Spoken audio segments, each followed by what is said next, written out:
My name's Maureen Metcalf. Today we'll be talking to Brian Ahearn, Senior Sales Consultant focused on teaching and applying the psychology of persuasion to improve business success. Authentic persuasion is a critical skill for leaders moving their organizations into the future. They need to see a vision and enroll the organization in moving toward that vision.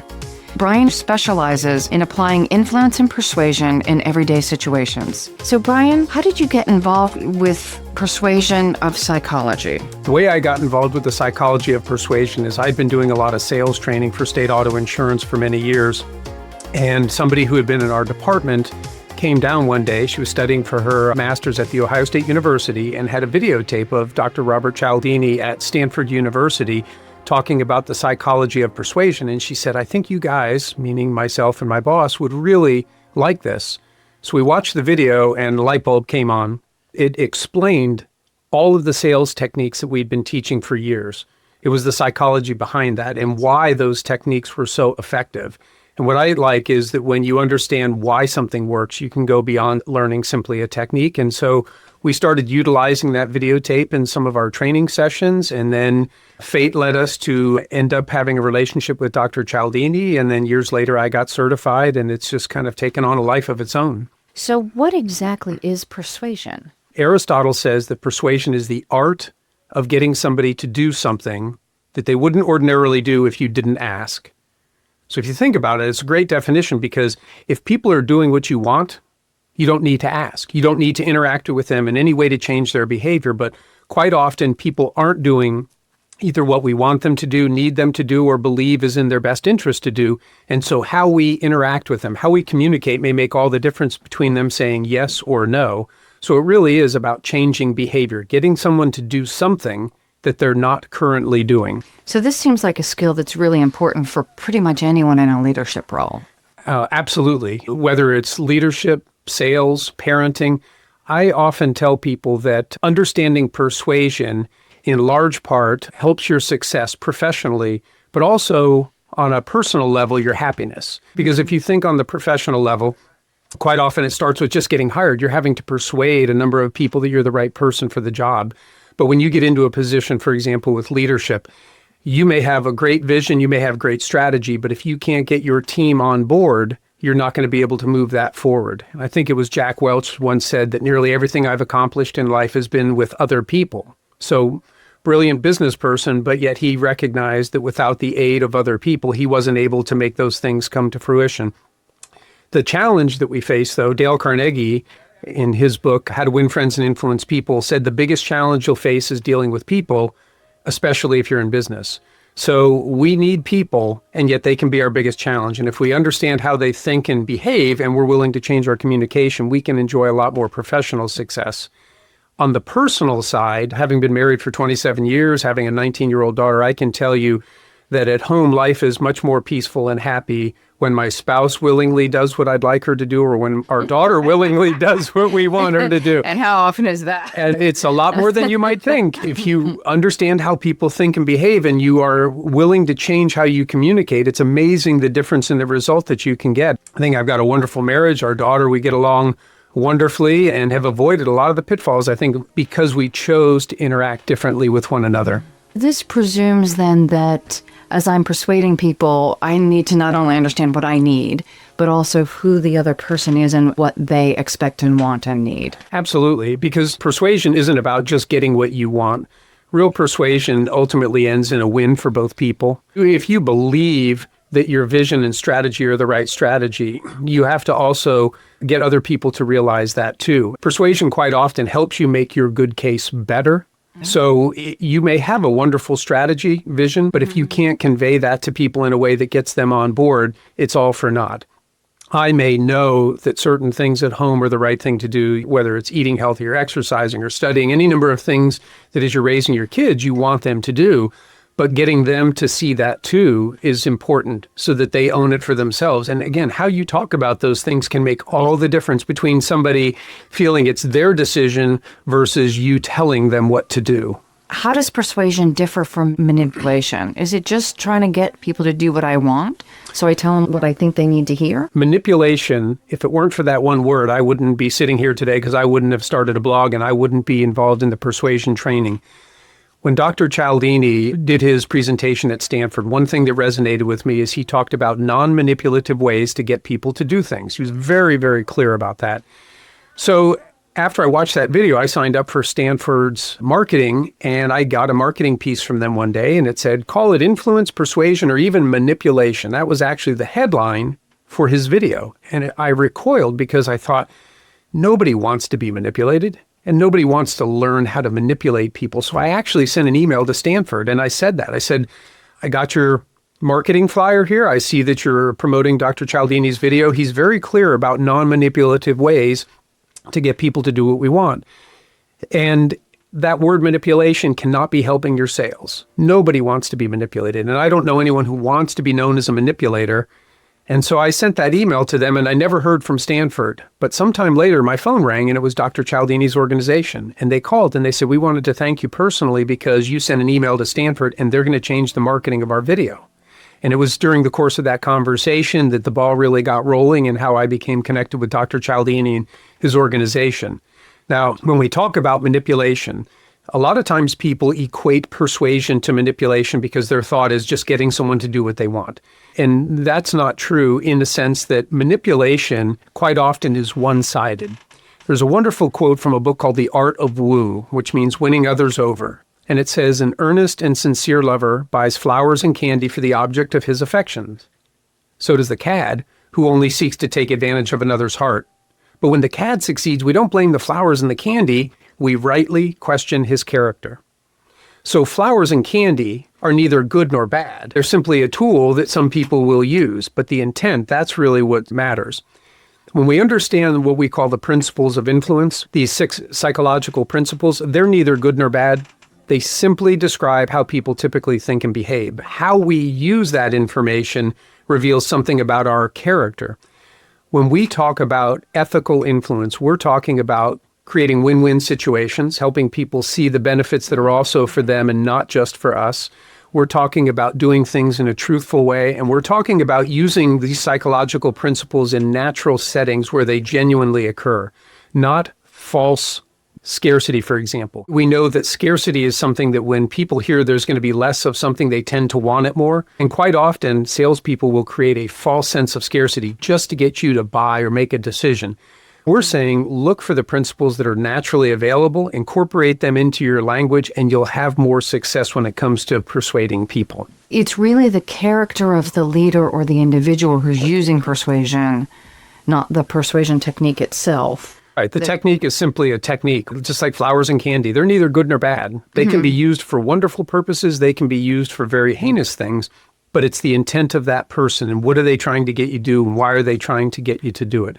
I can say that, if I want my daughter to eat healthy, study more, it's because there are genuine benefits. Now, for me as a persuader, it's to bring those to the surface so she understands they're as good for her as they are for me. As a leader in an organization, it's the same thing.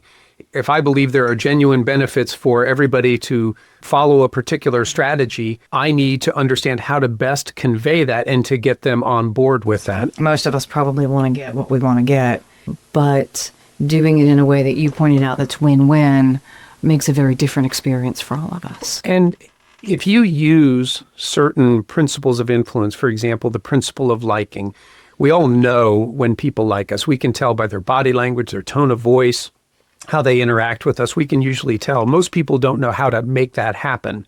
So we talk about how to make that happen. Now, the interesting thing is that an ethical persuader is not out to just get people to like them so that they can get them to do what they want. When I try to incorporate the principle of liking, I recognize that I want to like the people I work with. I want to like the vendors that I deal with. I want to like the people that I train. And if I seek to use the principle of liking, they will like me more. But what happens is I actually come to like them more. And when they see that, that's where everything changes. When they say, you know what, I believe Brian truly likes me and Brian really has my best interest at heart. Now they're very open to what I may ask them to do. And it's not false because those principles have made me like them more as well. So it sounds like then coming from a place of compassion and care, I want the best interest for everyone, especially in the parenting realm. having a child who's healthy and exercising and studying is certainly much better for the child as well as the parent. Absolutely. And in an organization, if I think of the people that I train, do I want them to succeed? Absolutely. Do I want them to succeed for the company? Sure. That's why I'm employed there. That's what my job is. But even more so on a personal level, I want to see them succeed because I know that their professional success also impacts their personal happiness too. If they're doing well on their job, if they've learned things that make them enjoy their job, enjoy their customers more, they're going to go home and they're also going to be happier. So it's a 24/7 win for them. And so that really is much more the driver for me is I want to see people enjoy that professional success and personal happiness. And that is certainly a win for both you and for the company. Absolutely. And Brian, what are the principles of persuasion that you teach? There are 6 what we call principles of influence. And these are all psychological concepts that have been around as long as human beings have been. They simply describe how people typically think and behave. So I have no doubt that your listeners will recognize these either as A, maybe they have seen themselves respond to them, or B, maybe they realize, oh, this is why people respond so well to me because they recognize they're using one or more of these principles. So the first principle that I'd like to talk about is the principle of liking. So the principle of liking says that we prefer to say yes to those we know and like. Well, we all know that, right? It's easy to say yes to our friends. There's things that our friends will ask us that we'll willingly say yes all the time. And a complete stranger, if they ask us, we would say no. And think about it, the only difference is who's asking. It's not the request itself. So it's easier for us to say yes to the people that we know and like. If we can get people to like us, they will more willingly do what we want. But as I said before, the techniques that we talk about in terms of trying to get someone to like us actually work on us just as much and cause us to like them. And that's the real difference maker. Again, as if you know that I truly like you, you're very open to what I may ask of you and like me in return. So that's our first principle of liking.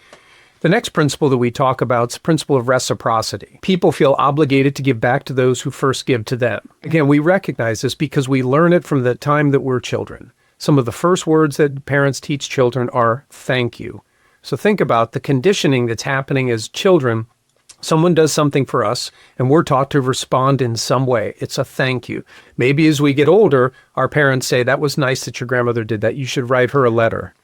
Or that's nice that this person did that. You should give them a call or buy them a gift. We learn more sophisticated ways to repay the favor, but it's ingrained in us from childhood that when someone does something, there's an expectation we should do something for them. When we understand that as persuaders, we look for ways that we can genuinely give and help other people, recognizing that those people will be very likely to want to give or help us if we need help in turn.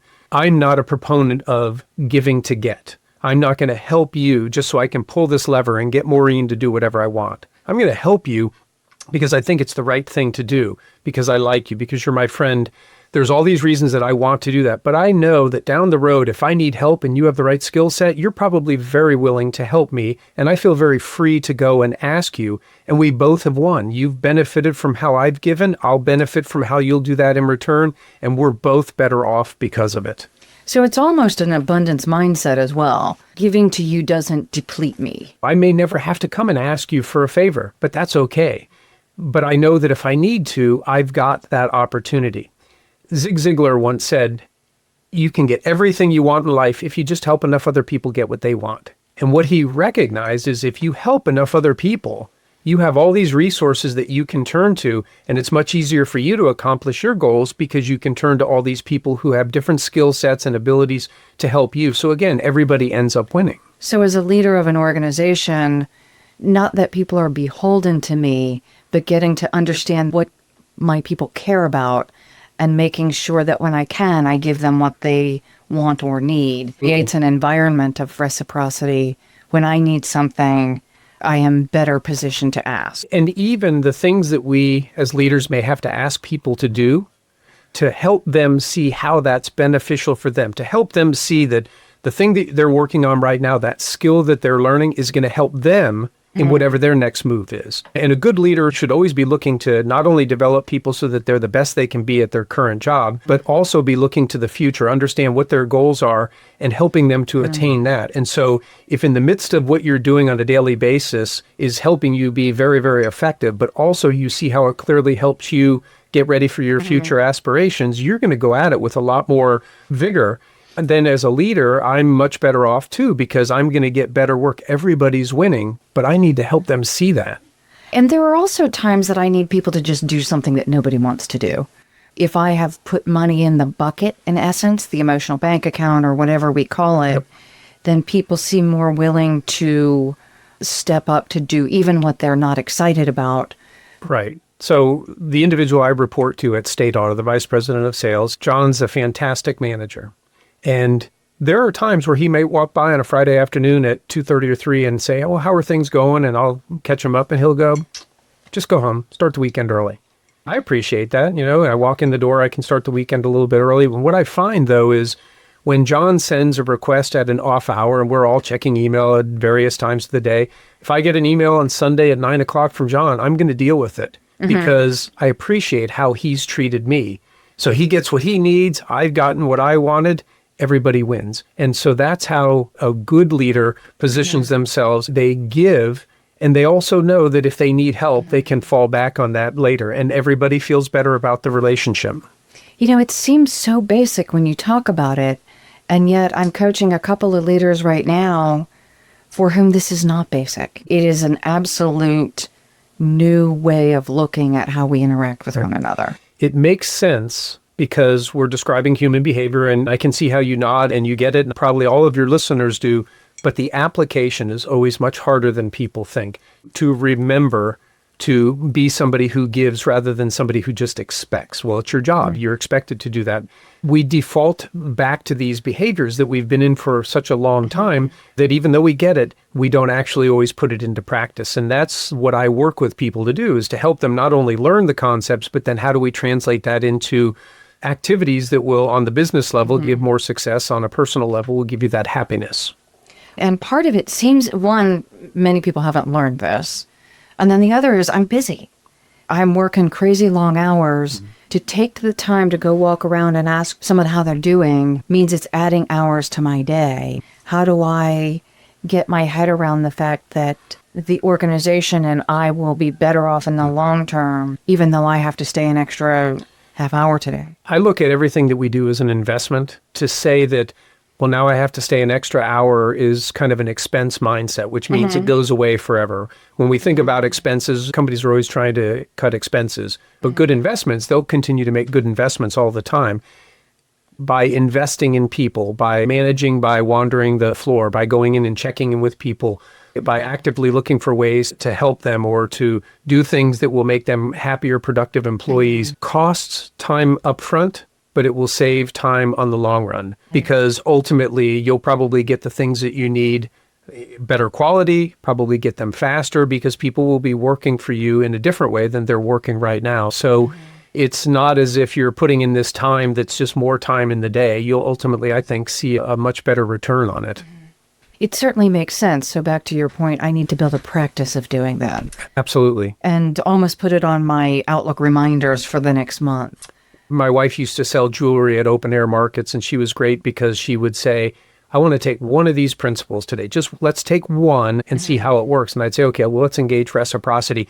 And as I would see opportunities, I would nudge her and say, okay, here's a real opportunity to engage reciprocity. And then she would do that. And she would see tangible results. When people are willing to open their wallet and hand you cash, you know you're doing something right. And so she would take it and consciously work it until it became something that was more natural for her. And then the next time she'd work something else. But sometimes we have to do that because persuasion's a skill. And like any skill, the more you do it, the better you get. And the more you do it, the more it becomes almost like muscle memory. And you don't have to think about it. It's just how you kind of do things. So as we think about developing any of the leadership skills, it's really practice. Absolutely. But you have an opportunity to practice 24/7 because you are trying to persuade people all day long. Daniel Pink, in his book, To Sell is Human, had done a survey of more than 7,000 business people, non-sales people, and asked the question, how much of your day is spent in, he called it non-sales selling, persuading. and the average came back 40%. People in business say that they're spending about 40% of their day. So that's more than 3 hours a day trying to get people to do things. So if you're going to spend nearly half of your time doing something, it probably would serve you well to understand how to do that most effectively. And that's what I do when I teach people about persuasion. And if I think about how much I do it by email, it's probably 80% of my day. Yeah, email is another, it's just a different form of communication. Cool. We've talked about the first two principles. There's 6 of them, so we'll move on to the next one. The principle of authority. The principle of authority tells us that people defer to those that they see as having superior knowledge or wisdom. We all know that. That's why some of us hire accountants, because we know that they're better with accounting than we are. We go to lawyers if we need legal advice. We go to doctors if we have medical questions. Many of these things we could do on our own. I could go to webmd.com. I could go to find a lawyer site and try to figure out the law myself. But I know that it saves a lot of time, a lot of effort, and they'll probably do it much better. The thing is, a lot of times people don't really understand that somebody may be an authority in something. So something as simple as, for example, when you read my bio, people might have initially thought, well, who's this guy, Brian Ahearn? Why do I want to listen to him on this subject? Well, once they understand that there's only 20 people in the world who do what I do, or that people in 200 countries are reading my blog, it adds credibility. So by them simply knowing that up front, that makes a difference as to how much they're going to pay attention. And so we talk about how do we get our authority in front of people, or how do we borrow authority from others so that we are more credible? So another example, I've quoted Zig Ziglar, quoted Daniel Pink, quoted Aristotle. For many people, many of your listeners, those are familiar names. That adds to my credibility too. So there's lots of little things that we can do that all of a sudden make people pay more attention. And if they pay more attention, they're more likely to do what we want. Okay. So that's the principle of authority. The principle of consensus, most people know this one because their mom and dad talked about it when they were young. It was called peer pressure. They didn't want to see their kids get involved with sex, drugs, drinking, any number of things that as a parent they thought this could lead to a bad consequence. And they were afraid of the pressure, the social pressure they were going to feel from their peers. Well, as we get older, we may not be tempted in some of those same things that teenagers face, but we are affected by what other people do. And we call it consensus. Sometimes it's known as social proof, but we are heavily impacted by the behaviors that we observe other people doing. There's that thought that, well, if everybody's doing it, it probably is the right thing to do. And that's why you see things like bestseller, or you see people consulting Amazon ratings, because we feel more comfortable moving in a direction when we see that other people have moved in that direction and have had positive things to say about it. An effective persuader looks for ways to convey that information. So as a leader, as we're trying to move in a different direction, I might talk about a competitor using this strategy and how effective they've been. Absolutely. When you can talk about multiple competitors, the more that people are doing something, the more it gives a sense to somebody else that this might be the right thing to do. Maybe I should be moving in that direction as well. So it could even overcome my inner bias that this seems silly. But if I see that all of our competitors are doing it, it may seem like the right thing to do. Absolutely. There's the old adage, keeping up with the Joneses. There's a reason for that, because people feel that social pressure of moving along. They don't want to be left behind. There's that doubt that if everybody's doing it and we don't, maybe we fall behind. So we look for ways to honestly incorporate that information into our conversation, and it makes it easier for people to say, that's probably the right thing to do.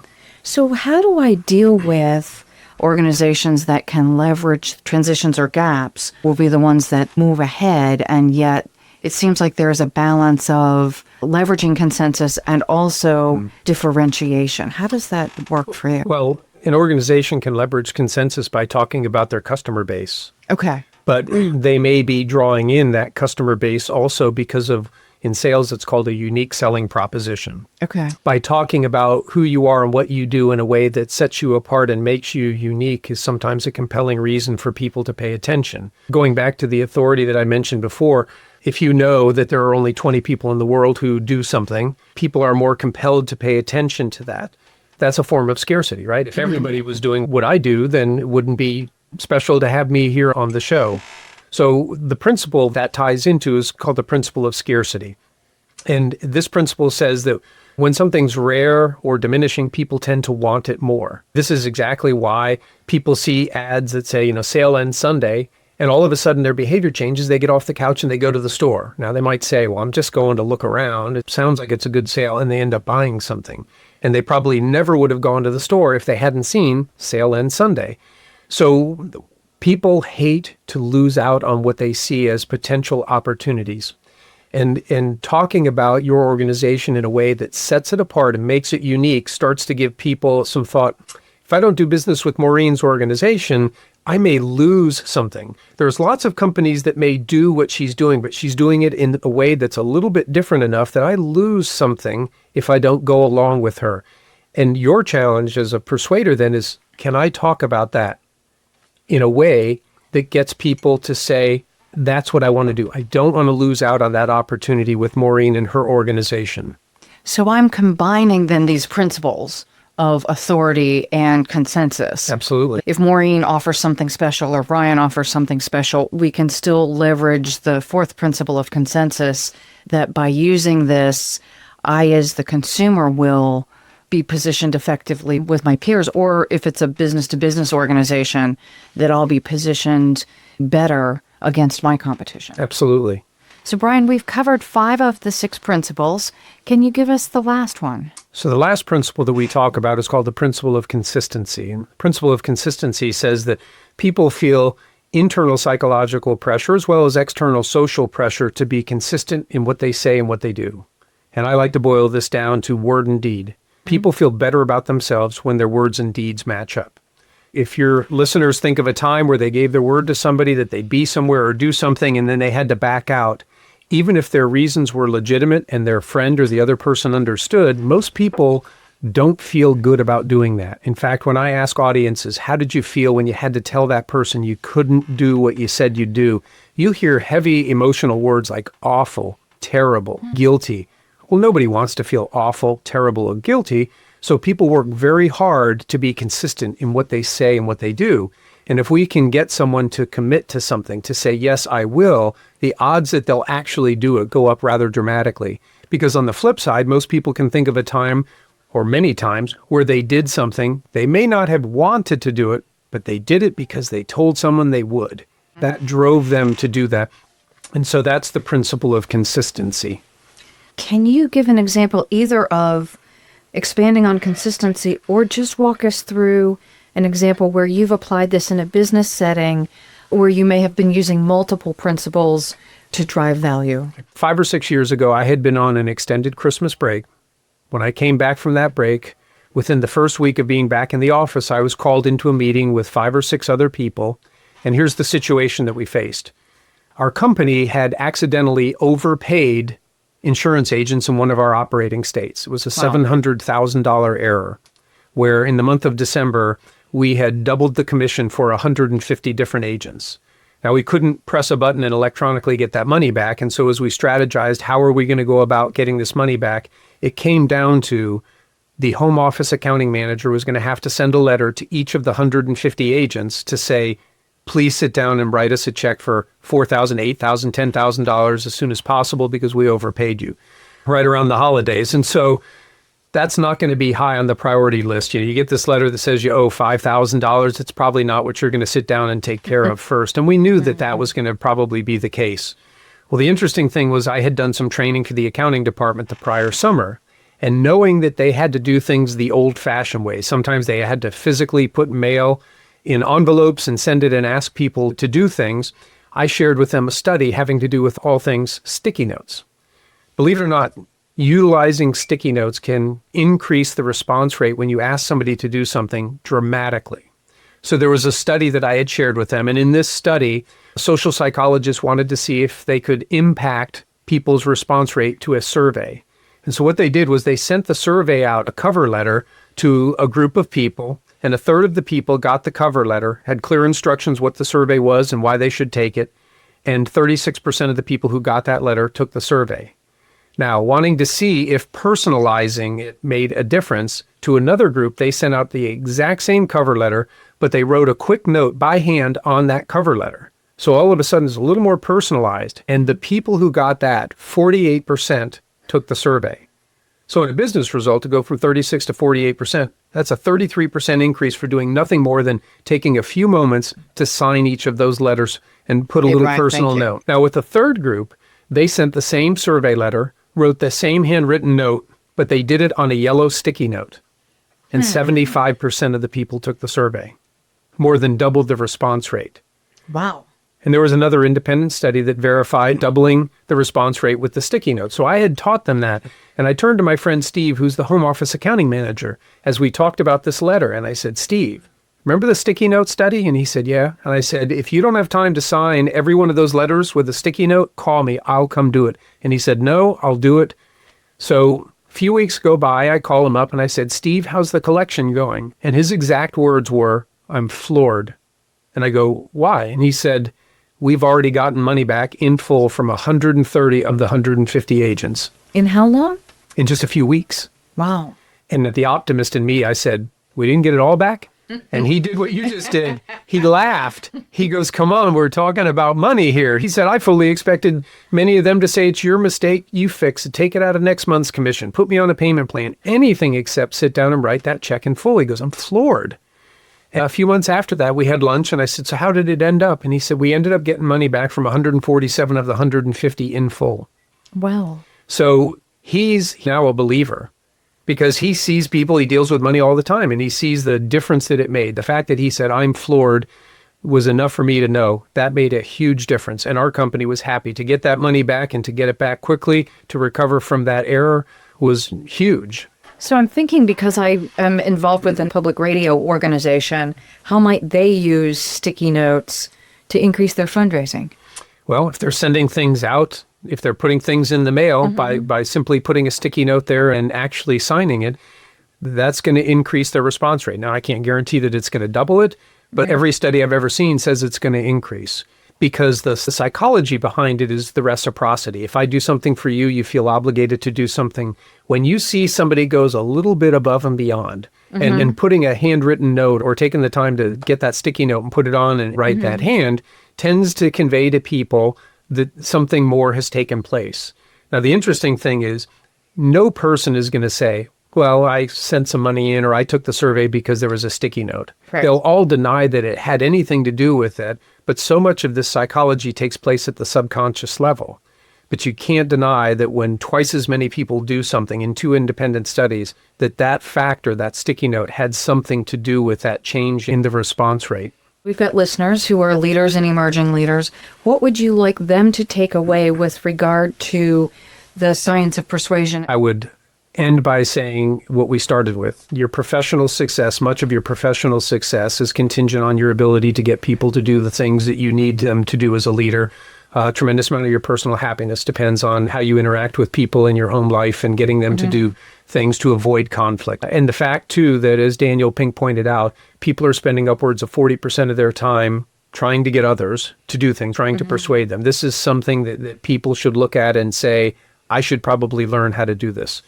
What I always recommend to people is you don't try to eat an elephant all at one time. You do it one bite at a time. Take one concept that we talked about. Take one of those 6 principles and look for ways to ethically engage that principle. Take note of the response that you're starting to get, because when you see that people start responding in a better way, you're going to naturally continue to look for more ways to do that. And then when you get comfortable with that, start moving on to something else and just begin practicing with these in a very specific way so that you can see how people respond. And you'll convince yourself that this actually works and is something that you should spend more time on because it's ultimately going to help you with that professional success. Perfect. Thank you very much for joining today.